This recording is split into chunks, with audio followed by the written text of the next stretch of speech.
Sa number 9, antes mag-book sang kalagtuan nga resort karon nga opisyal na nga nagsugod ang tig-ilinit, siguraduhon anay nga legit ang social media page nga gina-contact mo kay may mga kaso nga ginahack o kung ginakopya ang social media pages sa mga resort sa Southern Negros. May report si Romeo Subaldo.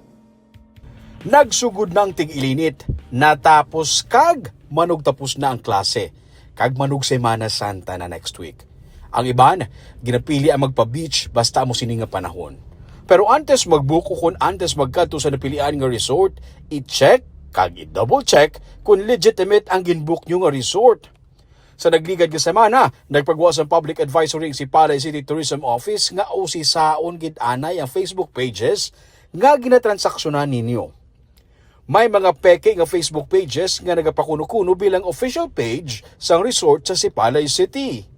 Pero hindi lang ini sa Sipalay City natabo. Ginhack man gani ang account sang Nabulao Beach Resort sa Banwa naman sang Hinubaan. Nagbaton sang booking sang hacker kag kadamo sa nabiktima.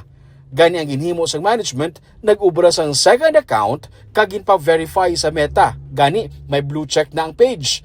Pero ginapaandaman gid ang mga nagabook nga mga turista sa ila nga hindi pag-entertain na ron ang fake kag hacked account. Abiso naman sa Sipalay Tourism Office sa mga turista, antes magpa-reserve sang rooms o kung mag-send sang bayad, siguraduhon anay nga legit ang page. May ginpagwa nga link ang Tourism Office ang mga official contact details sa mga resorts sa Sipalay City.